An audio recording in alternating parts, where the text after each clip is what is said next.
ज्ञानपुर नाम का एक गांव था जहां संकट दास नाम का एक लकड़हारा अपनी पत्नी गीता के साथ रहता था। संकट दास की उम्र काफी हो गई थी, लेकिन उसकी कोई औलाद नहीं थी, इसलिए वो अकेले ही नदी किनारे जंगल से लकड़ियां काटने जाता था। लकड़ियां बेचकर संकट दास को जो थोड़े बहुत पैसे मिलते, उन्हीं से इंतजाम हो पाता। नदी पर बहुत से मछुआरे भी मछलियां पकड़ने आते थे। एक दिन संकट दास देखा कि मछुआरों ने अपने जाल में एक जलपरी को पकड़ लिया है। मुझे छोड़ दो, मैं तुम्हारी तरह ही एक इंसान हूँ, बस अंतर सिर्फ इतना है कि पैरों की जगह मेरी पूंछ है। हम तुम्हें नहीं छोड़ेंगे, तुम्हें बाजार में बेचने पर हमें बहुत बड़ी कीमत मिलेगी। मछुआरे जलपरी के सिर पर डंडा मारकर उसे बेहोश कर देते हैं और जलपरी को जाल में ही छोड़कर खाना खाने चले जाते हैं। संकट दास ये सब देख रहा था। संकट दास को जलपरी पर दया आ जाती है। वो चुपके से जलपरी के पास जाता है और जलपरी के मुंह पर पानी के छींटे मारता है। होश में आते ही जलपरी चिल्लाने लगती है, मुझे छोड़ दो, मुझे छोड़ दो, बचाओ। डरो नहीं, मैं मछुआरा नहीं हूँ, मेरा नाम संकट दास है, मैं तुम्हारी मदद करने आया हूँ। संकट दास ने कुल्हाड़ी से जाल काटा। मैं तुम्हारा ये एहसान कभी नहीं भूलूंगी। इसमें एहसान की कोई बात नहीं है, मैंने तो बस इंसानियत के नाते तुम्हारी मदद की है। इतना कहने के बाद संकट दास अपने घर लौट आया। घर लौटने पर संकट दास ने देखा कि उसकी पत्नी आंखों में आंसू लिए है और उसने खाना भी नहीं बनाया है। क्या हुआ गीता, आज तुम इतनी उदास क्यों हो? रोजाना तो तुम मेरे लिए खाना बनाकर तैयार रखती थी, आज तो तुमने चूल्हा भी नहीं जलाया है। घर में अनाज का एक दाना नहीं है और आज सरपंच ने गांव में ढोल पिटवाकर घोषणा करवाई है कि आज के बाद कोई भी जंगल से लकड़ियां नहीं काटेगा। क्या सरकार ने लकड़ियां काटने पर रोक लगा दी है? हाँ, इसीलिए रो रही हूँ मैं। हमारे पास तो लकड़ियां काटकर बेचने के अलावा और आय का कोई साधन भी नहीं है। अब हमारा क्या होगा? हमारा तो कोई बेटा भी नहीं जो शहर जाकर कमाई करके ला सके। चिंता मत करो, एक दरवाजा बंद होता है तो दूसरा खुलता है। भगवान हमारी मदद जरूर करेंगे। आज लकड़ियां बेचकर 100 रुपए मिले हैं। चलो ढाबे पर चलकर खाना खा लेते हैं। मैं बहुत थक गया हूँ, बाजार जाकर अनाज लाने का मेरा मन नहीं है और फिर मुझे बहुत तेज भूख भी लग रही है। संकट दास और गीता ढाबे पर खाना खाने पहुँचे। गांव में एक ही ढाबा था जो शेरा और हाथी नाम के दो भाई चलाया करते थे। शेरा भाई, जरा हमारे लिए 2 सादा थाली लगवा दीजिए। ठीक है, लगाता हूँ, आधे घंटे इंतजार करना पड़ेगा। आधा घंटा बीत गया लेकिन थाली नहीं आई। शेरा भाई, अभी तक हमारी थाली नहीं आई। तुम बार बार मेरा सिर क्यों खा रहे हो? देख नहीं रहे इतनी भीड़ है? लेकिन तुम्ही ने तो कहा था कि आधे घंटे बाद थाली मिल जाएगी। अब हम कभी इस ढाबे पर खाना खाने नहीं आएंगे। गीता ने घर पहुंचकर संकट दास से कहा, हमारे गांव में एक ही ढाबा है, उस पर कितनी भीड़ रहती है और खाना भी अच्छा नहीं मिलता। क्यों ना हम लोग अपना एक ढाबा खोलें? अगर हमारा ढाबा चल निकला तो हमारी अच्छी कमाई हो जाएगी। ये विचार मेरे भी मन में आया था। मैं अपने सोने के कंगन गिरवी रख दूंगी, तब तो किराए का इंतजाम आसानी से हो जाएगा ना।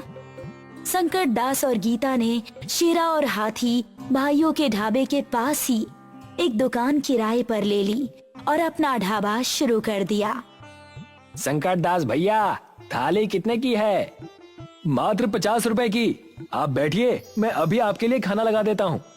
संकट दास और गीता के प्रेम भरे व्यवहार और स्वादिष्ट खाने के कारण उनके ढाबे पर धीरे धीरे लोगों की संख्या बढ़ती गई।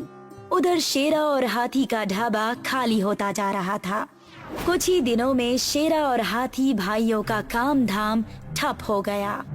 शेरा भाई, अगर ऐसा ही चलता रहा तो हम तो बर्बाद हो जाएंगे। मात्र 2 महीनों में हमारी कमाई आधी से भी कम हो गई है। हमें इस संकट दास को ठिकाने लगाना होगा। ना रहेगा बांस, ना बचेगी बांसुरी। मेरे पास एक योजना है। शेरा संकट दास को बचपन से जानता था। वो जानता था कि संकट दास को तैरना नहीं आता। एक रात शेरा और हाथी संकट दास के पास पहुंच गए। उन्होंने संकट दास का मुंह एक कपड़े से बांध दिया। फिर वे संकट दास को नाव पर बिठाकर नदी के बीचों बीच फेंक दिया। कुछ ही देर में संकट दास नदी में डूब गया। कुछ देर बाद संकट दास की आंख खुली तो उन्होंने खुद को पानी के अंदर पाया। वही जल परी जिसकी संकट दास ने एक बार जान बचाई थी, वो संकट दास के सामने खड़ी थी। मैं जिंदा कैसे बच गया? कुछ बदमाशों ने मेरे मुंह पर कपड़ा बांधकर मुझे नदी में फेंक दिया था। मैंने तुम्हें बचाया है। लेकिन मैं पानी के अंदर सांस कैसे ले पा रहा हूँ? क्योंकि मैंने तुम्हें एक जादुई गोली खिलाई है। जलपरी संकट दास को एक घड़ा देती है। जब भी तुम इस घड़े में हाथ डालोगे, इससे एक गोली बाहर निकलेगी। उस गोली को खाने के बाद कोई भी पानी के अंदर सांस ले सकता है। लेकिन ध्यान रहे कि इस गोली का असर केवल 12 घंटे तक ही रहता है। मैं ये घड़ा तुम्हें उपहार स्वरूप दे रही हूँ। तुम इसे ले जा सकते हो। संकट दास घड़ा लेकर अपने घर आ गया। उसने घड़े को संभाल कर रख दिया और अपने ढाबे पर काम करने चला गया। शेरा और हाथी उसे देखकर चौंक गए। भैया, ये संकट दास जिंदा बचकर वापस कैसे आ गया? लगता है इसने तैरना सीख लिया होगा। भैया, अब हम क्या करेंगे? चिंता मत कर, इस बार मैं संकट दास को कहीं का नहीं छोड़ूंगा। शेरा गांव के सरपंच के पास गया और उसने सरपंच से कहा, सरपंच जी, मुझ पर एक एहसान करिए। क्या बात है शेरा, इतना परेशान क्यों लग रहे हो? सरपंच जी, गांव के हर एक आदमी से कह दीजिए कि कोई भी संकट दास को अपनी दुकान या जमीन किराए पर ना दे। संकट दास की वजह से मेरा धंधा चौपट हो रहा है। ठीक है, तुम्हारा काम हो जाएगा। संकट दास जिस दुकान में ढाबा चला रहा था, उस दुकान के मालिक ने संकट दास से दुकान खाली करवा दी। इन्हें अचानक क्या हो गया? हम तो अच्छा खासा किराया भी दे रहे थे, फिर भी इन्होंने हमसे दुकान क्यों खाली करवा दी? कोई बात नहीं, मैं कोई दूसरी जगह किराए पर ले लूंगा। संकट दास निराश होकर नदी के किनारे गया। तब वही जलपरी जिसने संकट दास को घड़ा दिया था, नदी से बाहर आई। क्या हुआ संकट दास? आज तुम इतने उदास क्यों हो? गांव में कोई अपनी जमीन मुझे किराए पर देने को तैयार नहीं है और मैं अपने घर पर भी ढाबा नहीं खोल सकता क्योंकि मेरा घर मुख्य सड़क पर नहीं है। वहाँ खाना खाने कोई नहीं आएगा। संकट दास ने सारी बात जलपरी को कह सुनाई। तुम नदी के नीचे पाताल लोक में ढाबा खोल लो। उस जमीन पर किसी का अधिकार नहीं है। लेकिन पानी में आग कैसे जल पाएगी और लोग वहाँ सांस कैसे ले पाएंगे? चिंता मत करो, पाताल लोक में आग जल सकती है। हम भी तो वहीं खाना बनाते हैं। और रही बात पानी में सांस लेने की, तो याद करो मैंने तुम्हें एक घड़ा दिया था जिसमें जादुई गोलियां थी। हाँ, उस घड़े के बारे में तो मैं भूल ही गया। संकट दास ने नदी के नीचे पाताल लोक में ढाबा खोल दिया और गांव में जगह जगह बैनर लगवा दिए। गांव के लोग पाताल लोक का ढाबा देखने के लिए बहुत उत्सुक हुए। वो सभी नदी के किनारे पहुंच गए। संकट दास ने सभी को मटके से निकालकर एक एक गोली दे दी और कहा, भाइयों और बहनों, इस गोली का असर 12 घंटे तक ही रहता है, इसीलिए 12 घंटे बाद पानी से बाहर जरूर आ जाना। लोगों ने नदी के नीचे जाकर पाताल लोक में संकट दास के ढाबे पर खाना खाया और पाताल लोक में सैर भी की। संकट दास ने नदी किनारे एक नौकर को खड़ा कर दिया और उससे कहा, जो भी खाना खाने आए उसे मटके से निकालकर एक गोली दे देना। ऐसा कहकर संकट दास ढाबे पर काम करने चला गया। उधर शेरा गुस्से से आग बबूला हो रहा था। पाताल लोक का ढाबा, ये भी संकट दास ने खूब अच्छी चाल चली। अपने गांव वाले तो वहां जा ही रहे हैं, ऊपर से पड़ोसी गांव के लोग भी पाताल लोक में खाना खाने और सैर करने के लिए आ रहे हैं। हमारे ढाबे पर तो सन्नाटा छा गया है। भैया, मैं भी संकट दास के ढाबे पर गया था। पाताल लोक की दुनिया बहुत सुंदर है। बहुत सी रंग बिरंगी मछलियां देखने को मिलती हैं वहाँ पर। चुप कर। अगर संकट दास का ढाबा इस गांव में रहा ना, तो हमें इस गांव से बाहर जाकर कहीं और ढाबा लगाना पड़ेगा। शेरा फिर से गांव के सरपंच के पास पहुंच गया और बोला, सरपंच जी, आप संकट दास के ढाबे को नदी के अंदर से हटवाइए। मेरा बहुत नुकसान हो रहा है। माफ करो शेरा, मैं संकट दास को और परेशान नहीं कर सकता। संकट दास के ढाबे की वजह से दूर दूर से लोग हमारे गांव में आ रहे हैं। इससे हमारे गांव का नाम हो रहा है और पर्यटकों की वजह से गांव के लोगों की आर्थिक स्थिति भी अच्छी हो रही है। इस बार मैं तुम्हारी कोई मदद नहीं कर पाऊंगा। शेरा अपने घर आकर हाथी से बोला, सरपंच जी भी हमारी कोई मदद नहीं करेंगे। अब हम क्या करेंगे भैया? शेरा और हाथी गांव छोड़कर दूसरे गांव में अपना ढाबा चलाने लगे। अब संकट दास और गीता का पाताल लोक का ढाबा चलता रहा। हमारे देश में जिस तरह से 4 धाम प्रसिद्ध है, उसी तरह से श्रीखंड गांव अपने यहाँ की खूबसूरत पहाड़ियों और श्रीखंड देवता के लिए प्रसिद्ध है। दूर दूर से लोग श्रीखंड देवता के दर्शन के लिए यहाँ आते हैं। इसी तरह एक दिन रॉबर्ट डिसूजा यहाँ घूमने के लिए आता है। अरे वाह, मैंने तो उस गांव के बारे में जितना सुना था, ये तो उससे भी ज्यादा खूबसूरत है। इसीलिए लोग यहाँ आने के लिए बेताब रहते हैं। मन तो कर रहा है गांव में अपना एक घर बनाऊं। रॉबर्ट गांव के चारों तरफ पहाड़ियों को देखने के लिए निकल पड़ता है, जहां पहुंचकर उसे बहुत अच्छा महसूस होता है। वाह, इतनी खूबसूरत पहाड़ियाँ तो मैंने सपनों में भी नहीं देखी है। आज तो बहुत घूम लिया, मजा भी बहुत आया, पर अब बहुत जोरों की भूख लगी है। अगर जल्दी से खाना नहीं मिला तो चक्कर ही आ जाएंगे। हे भगवान, कहीं आसपास अच्छा खाना मिल जाए तो मजा आ जाए। रॉबर्ट खाने की तलाश में निकल पड़ता है। रॉबर्ट को एक ढाबा दिखाई देता है। लगता है पहाड़ी रेस्टोरेंट है। जाकर देखता हूँ, कुछ ना कुछ तो खाने के लिए मिल ही जाएगा। रॉबर्ट ढाबे के अंदर जाता है। क्या कुछ खाने के लिए मिलेगा? हाँ हाँ, क्यों नहीं, बहुत कुछ मिलेगा। क्या चाहिए आपको? यहाँ पर क्या अच्छा मिलता है? यहाँ पर तो सब कुछ अच्छा ही मिलता है। आप एक बार हमें सेवा करने का अवसर तो दीजिए। ठीक है, 2 आलू पराठे लेकर आओ। रॉबर्ट टेबल पर बैठ जाता है। कुछ देर में शिव प्रसाद रॉबर्ट के लिए आलू का पराठा बनाकर देता है। देखते ही देखते ढाबे में बहुत सारे ग्राहक आते हैं। यहाँ तो ग्राहकों की भीड़ लग गई। लगता है इस गांव में कोई दूसरा रेस्टोरेंट नहीं है। अगर मैं यहाँ अपना एक रेस्टोरेंट खोल दूँ तो बहुत पैसे कमा सकता हूँ। रॉबर्ट जल्दी से अपने पराठे खत्म करके और शिव प्रसाद को पैसे देकर यहाँ से सीधे शहर के लिए निकलता है और वहाँ से कर्जा लेकर यहाँ पर एक रेस्टोरेंट बनाता है।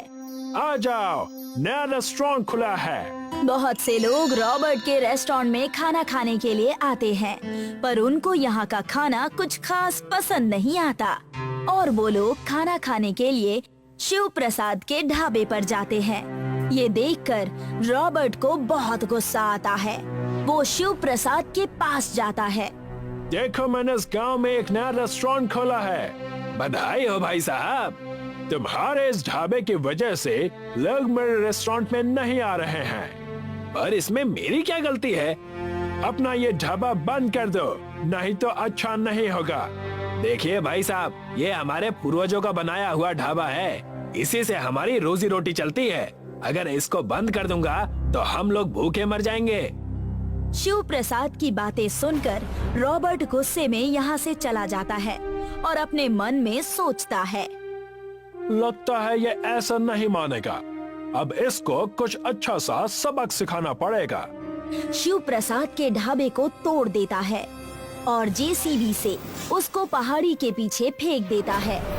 अब आएगा मजा। जब बांसुरी नहीं रहा तो बांसुरी कहाँ से बजेगी?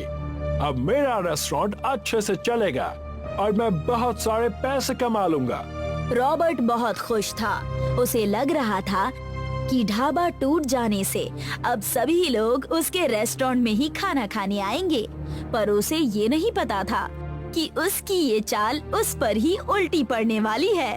अगली सुबह जब शिव प्रसाद ढाबे वाली जगह पर पहुंचता है तो देखता है कि ढाबा वहाँ पर नहीं है।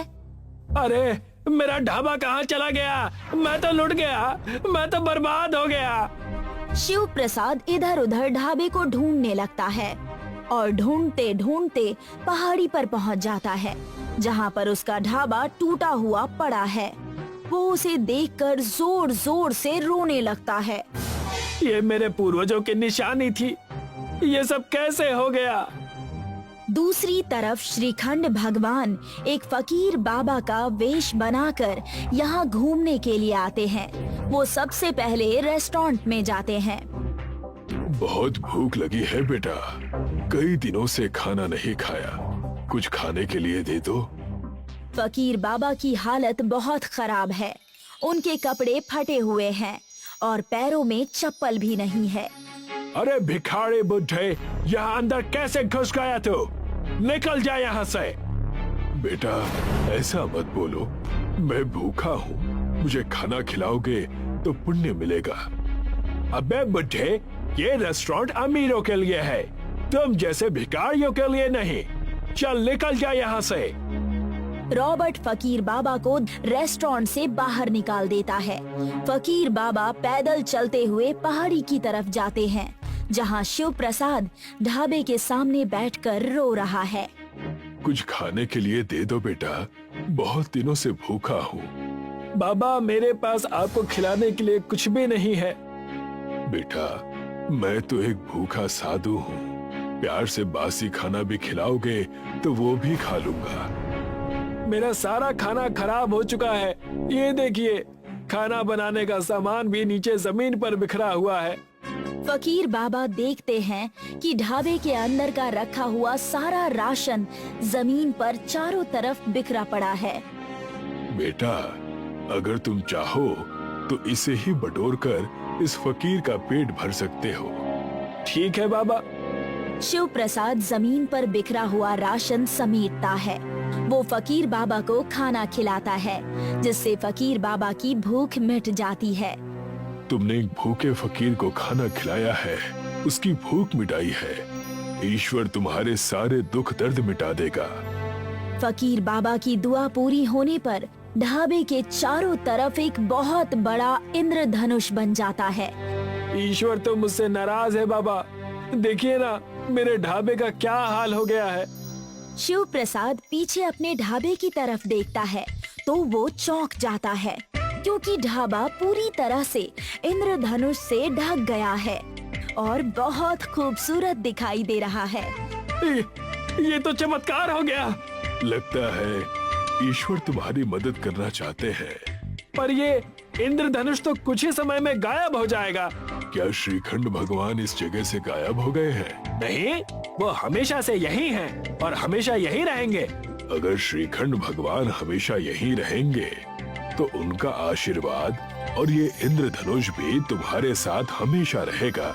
इतना कहकर फकीर बाबा यहाँ से जाने लगते हैं। शिव प्रसाद उन्हें जाते हुए देखता है। जब वे शिव प्रसाद की आंखों से ओझल हो जाते हैं तो शिव प्रसाद पीछे मुड़कर देखता है तो इंद्रधनुष अब और भी बड़ा हो गया है और अब उसका ढाबा इंद्रधनुष के ऊपर अच्छे से सज गया है।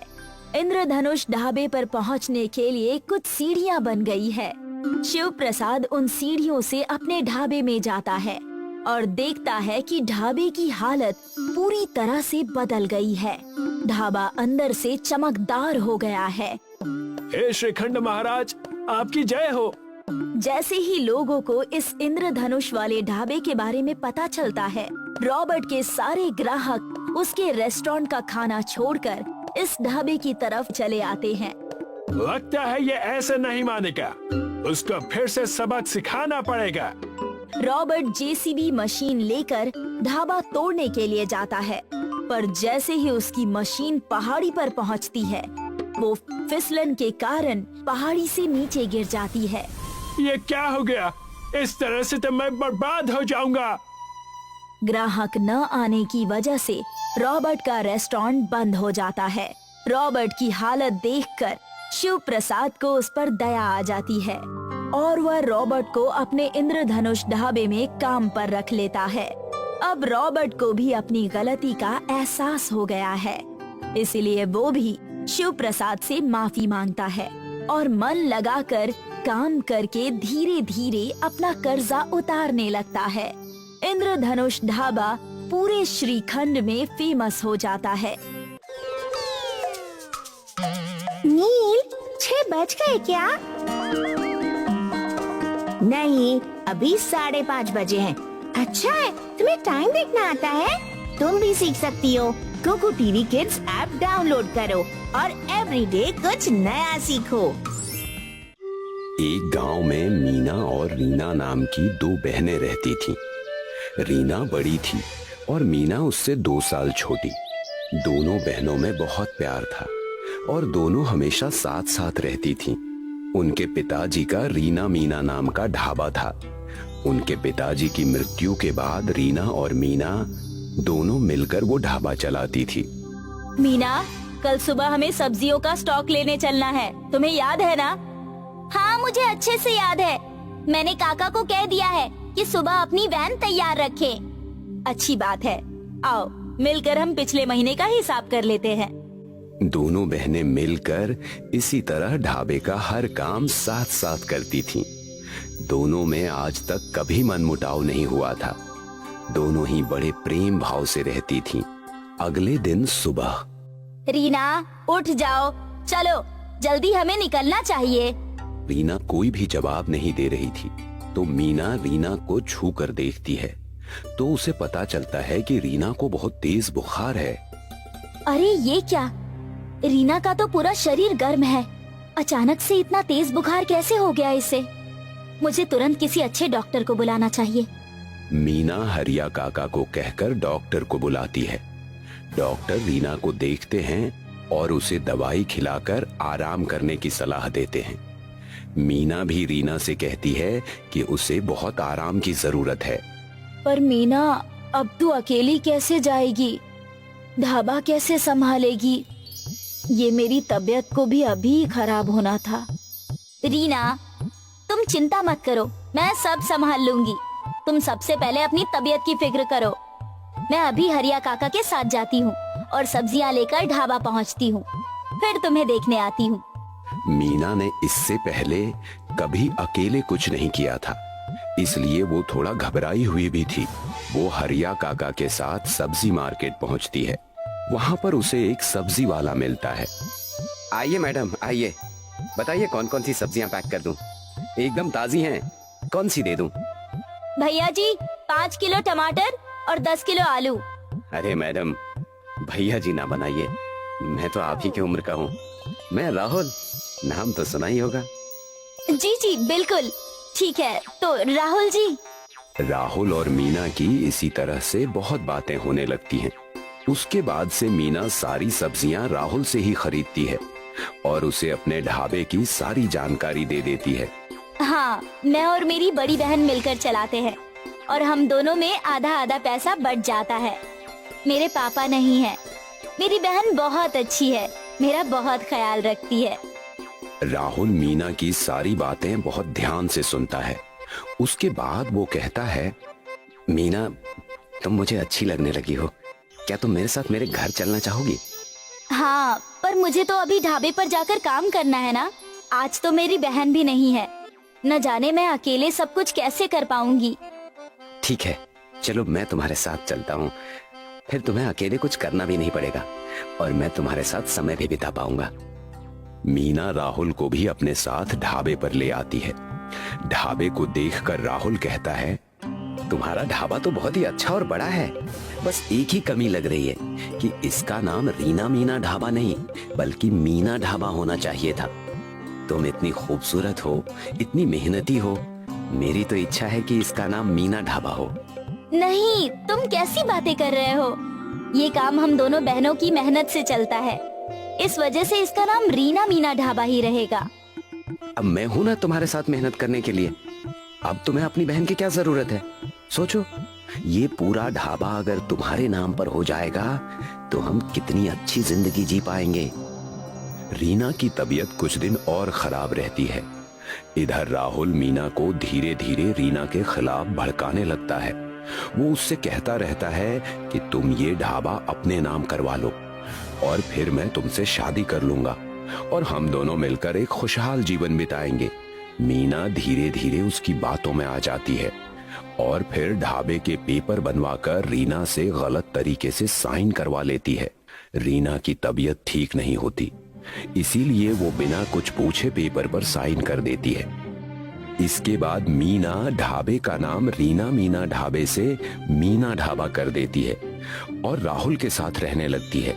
अब रीना की तबीयत ठीक हो जाती है और वो ढाबे पर आती है। वो राहुल को पहली बार देखती है तो राहुल को देखकर ही उसे लगता है कि ये आदमी ठीक नहीं है। मीना, ये सब तुमने क्या कर दिया है? ये हमारा बोर्ड क्यों चेंज कर दिया है? और ये आदमी कौन है? अब ये ढाबा मेरा है, तुम्हारा इस पर कोई अधिकार नहीं है। तुम चाहो तो मैं खुद तुम्हें पेपर दिखा सकती हूँ। तुम्हारे लिए अच्छा होगा कि तुम यहाँ से हमेशा के लिए चली जाओ और मुझे और मेरे प्यार को शांति से ये ढाबा चलाने दो। रीना समझ जाती है कि इसी ने उसकी बहन के कान भरे हैं। वो उस समय झगड़ा करना सही नहीं समझती। उसे पूरा विश्वास होता है कि ये सब किया धरा राहुल का है, पर अभी मीना की आंखों पर प्यार की पट्टी बंधी थी, इसलिए वो वहां से चली जाती है। उसके बाद मीना ढाबा के सामने एक छोटी सी गुमटी में रीना ढाबा नाम का अपना काम शुरू करती है। पर जाने माने मीना ढाबा के सामने लोग रीना के ढाबे पर नहीं आते हैं। अब मुझे कुछ ऐसा करना पड़ेगा कि मेरा ढाबा खूब चलने लगे और फिर मैं मीना को सच्चाई बता सकूं और उस राहुल के चंगुल से छुड़ा सकूं। रीना बहुत सोचती है और फिर उसे एक आइडिया आता है।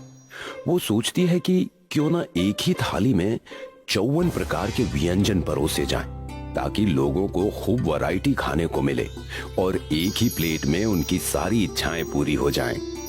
ऐसा कुछ अलग करने से उसके ढाबे पर लोगों का आना बढ़ने लगेगा।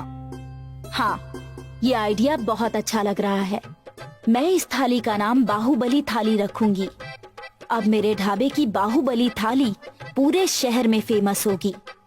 रीना अपना बाहुबली थाली लॉन्च कर देती है।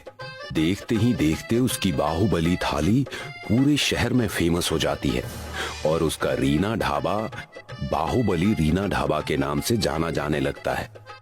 वो बहुत पैसे कमाने लगती है और अपने ढाबे को बहुत बड़ा बना देती है। उसके सामने अब मीना ढाबा चलना बंद हो जाता है। एक रात को जब वो अपना ढाबा बंद कर रही होती है तो उसे सामने से चिल्लाने की आवाज आती है। अरे अब तो तुम्हारे पास चवन्नी भी नहीं बची है। मैं तुम्हारे साथ नहीं रह सकता, मैं जा रहा हूँ। तुम अपने इस ढाबे को संभालो और ना कुछ हो सके तो यहीं इसी ढाबे में खुद को मार देना। पर तुमने तो कहा था कि तुम मुझसे बहुत प्यार करते हो और किसी भी हालत में मुझे छोड़कर नहीं जाओगे।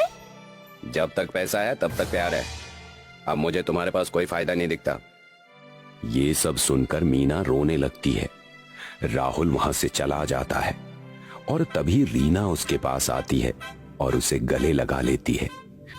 मीना बहुत रोती है और रीना से माफी मांगती है। रीना मीना को माफ कर देती है और फिर दोनों बहनें मिलकर दोनों ढाबों को बहुत ही अच्छे तरीके से चलाती हैं और पूरे शहर में उनका नाम हो जाता है।